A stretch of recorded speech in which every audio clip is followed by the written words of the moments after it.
कि शहबाज शरीफ साहब जो है वो सऊदी अरेबिया गए, उन्होंने वहाँ जाके सऊदी अरेबिया से रिक्वेस्ट की कि आप कश्मीर के मुद्दे पर पाकिस्तान का साथ दें, यूएन में हमारा साथ दें, लेकिन उन्होंने साफ साफ इनकार कर दिया। उन्होंने ये कैसे लोग पाकिस्तान को भुद्धू चला रहे हैं, कैसे बेवकूफ लोग पाकिस्तान को चला रहे हैं। तो उन्होंने एक तीर से दो शिकार करने की कोशिश की है। यानी क्यों वो इंडिया के साथ काम करना चाहते हैं, क्यों मोहम्मद बिन सलमान ये समझते हैं कि हमें इंडिया के साथ काम करना चाहिए। भाई इंडिया के अंदर उनको कोई इस तरह गालियां नहीं देता। सऊदी अरेबिया ने यह कहा है कि इंडिया जो है वो फैसला करेगा, इंडिया के साथ मिलकर पाकिस्तान को बैठकर बातचीत करनी चाहिए और इंडिया जो कहेगा फैसला वही होगा। क्या इंडिया जो कहेगा फैसला वही होगा कश्मीर का? हाँ, इंडिया जो कहेगा वही होगा। हाँ, वही होगा ना, वही होगा। मान गए आप? हाँ, यही तो प्रॉब्लम है कि आप सऊदीज और चाइनीज को कह देते हैं कि हम आपके पैसे जल्दी प्रायोरिटी बेस पे कवर करेंगे। आज से आपको जो इग्नोर नहीं कर सकते कि जो इंडिया है वो इस वक्त दुनिया की मेरे ख्याल में दूसरी बड़ी इकोनॉमी इस वक्त बनने जा रही है। तमाम दुनिया से बड़े बड़े इन्वेस्टर जो है वो इंडिया में जा रहे हैं इस वक्त, ठीक है। जय हिंद दोस्तों पाकिस्तान आज के समय पूरी दुनिया में इतना अकेला देश बन गया है कि उसे दुनिया का कोई भी देश भारत के खिलाफ समर्थन नहीं दे रहा है। कि आज हमारे शहबाज शरीफ साहब उम्रा करने के लिए सऊदी अरेबिया गए हुए थे। सऊदी अरेबिया में गए और उन्होंने हमारे MBS से मिले, मोहम्मद बिन सलमान से। मोहम्मद बिन सलमान से मिलने इससे पहले बता के गए थे कि भाई तकरीबन $50 बिलियन की इमदाद मिलेगी पाकिस्तान को।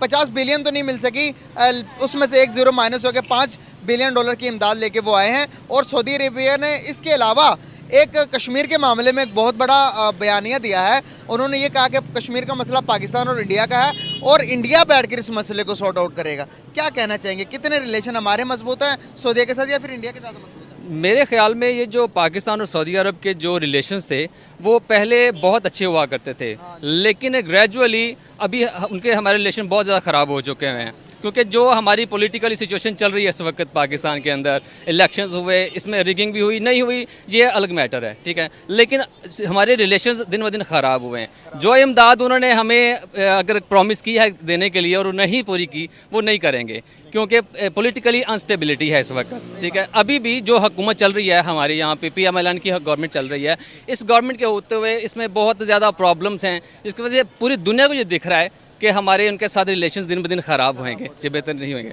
लेकिन अगर कुछ इमदाद अगर मिली है और मैं समझता हूँ कुछ भी मिला है तो वो भी आप सोने पे सुहागा ही सब मिले। हाँ जी।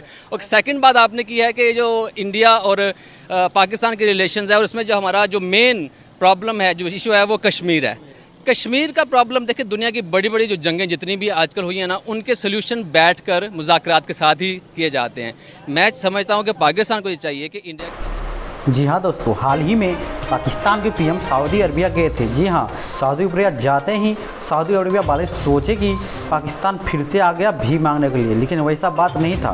जी हाँ दोस्तों, पाकिस्तानी चाह रहा था कि तो सऊदी अरबिया UN में जम्मू कश्मीर का मामला ज़रूर उठाए, लेकिन सऊदी अरबिया कभी भी भारत के खिलाफ नहीं जाता और वो बोलता है कि ये भारत का अंदरूनी मामला है, इसमें हम कभी नहीं पड़ेंगे। जी हाँ दोस्तों, जहाँ तक कि सऊदी अरबिया चाहता है कि हम भारत के साथ रहें, क्योंकि भारत जो है विकसित हो रहा है और वो सोने की चिड़िया बनने की ओर अग्रसर हो रहा है। और जहाँ तक कि अगर पाकिस्तान की बात करें तो वो हाथ में कटोरा लेकर दर बदर की ठोकर खा रही है। अगर सऊदी अरबिया भी पाकिस्तान जाता है तो वो भीख मांगने के लिए ही जाता है ताकि कुछ मदद हो सके। इस कारण से पूरा देश जो है उससे चिरा हुआ है। अगर आपको भी इस तरह की वीडियो अच्छी लगती हो तो चैनल को सब्सक्राइब कर ले, वीडियो को लाइक कर करने में उनका किरदार बन रहा है। और वो ये है कि वो कह रहे हैं कि सऊदी अरब की जो हुकूमत है उन्होंने इमरान खान को हटाया था। ये वो मौका है जब भारत सऊदी अरब के बहुत करीब हो चुका है, बहुत करीब हो चुका है। और ये वो मौका है कि जब सऊदी अरब से फ़ायदे लेने का टाइम है, क्योंकि हम सऊदी अरब के साथ एक डील की पोजीशन में आ चुके हुए हैं।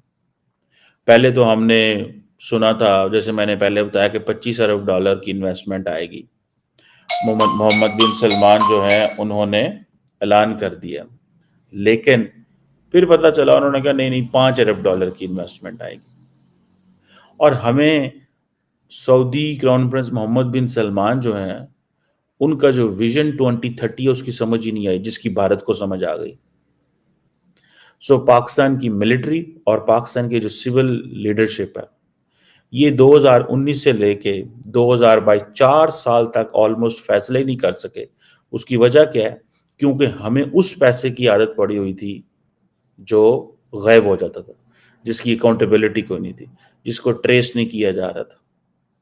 एक हुकूमत देती थी, दूसरी हुकूमत लेती थी, और ये पॉलिटिशियन क्या करते थे हमें पता ही नहीं चलता था। लेकिन फिर हमने उसके बाद एक फोरम बनाया है SIFC, मैं उसके हवाले से भी बात करूंगा कि हमने सऊदीज को क्या गारंटीज दी हैं।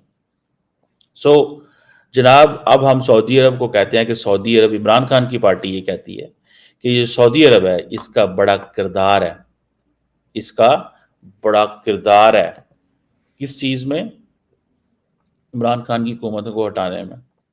अब जारी बात है सऊदीज बड़े एम्बैरेस्ड हैं इस सारी सिचुएशन में कि ये क्या पॉलिटिशियन है, ये क्या लोग हैं। इमरान खान आए, चीन को नाराज कर दिया। बहुत सारे लोगों को, इमरान खान के फॉलोअर्स को और बाहर समझ नहीं लगती ये कैसे मुल्क चलाते रहे हैं। चीन को नाराज कर दिया, CPEC स्लो कर दिया।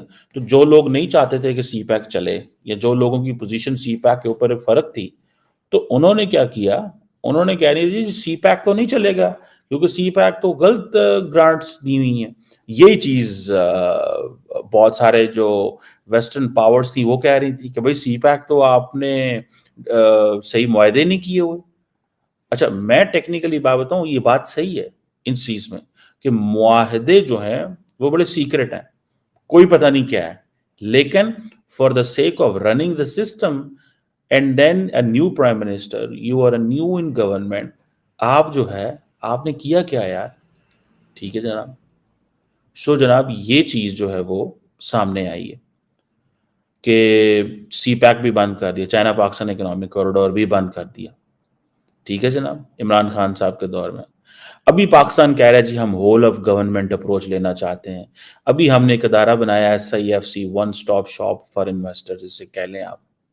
लेकिन साथ ही एक तरफ सऊदी फॉरेन मिनिस्टर पाकिस्तान में आया हुआ है और वो कह रहा है पैसे ले लो $5 अरब।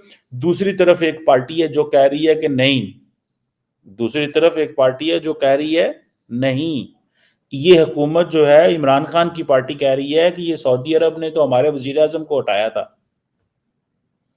कोई दुनिया में ऐसा मुल्क है जो ये कह सकता है जहां वो सियासतदान, और वो सिटिंग मेंबर नेशनल असेंबली है, इमरान खान से रोज मिलता है जेल में जाके वो बंदा। ये कैसे लोग पाकिस्तान को बुद्धू चला रहे हैं, कैसे बेवकूफ लोग पाकिस्तान को चला रहे हैं। अभी जब हाल ही में ये सऊदी क्राउन प्रिंस आए तो हमने उनको बताया, मुझे इस चीज का पता है, 3 गारंटियां दी हमने, 3 गारंटियां सऊदी अरब को दी। पहली बात, हमने कहा जी आपकी जो प्रॉफिट रिपैट्रिएशन है ना, उसके ऊपर हम कंप्रोमाइज नहीं करेंगे, क्योंकि इस वक्त पाकिस्तान के अंदर तमाम कारोबारी कंपनियां जो बाहर से आई हुई हैं, मुझे कल किसी ने बताया एक नॉर्वेजियन कंपनी भी जा रही है। वजह, they can not take back profit, bank पैसे नहीं देते। ठीक है जी, क्योंकि जिन लोगों के प्रॉफिट पेंडिंग पड़े हुए जो लेके जा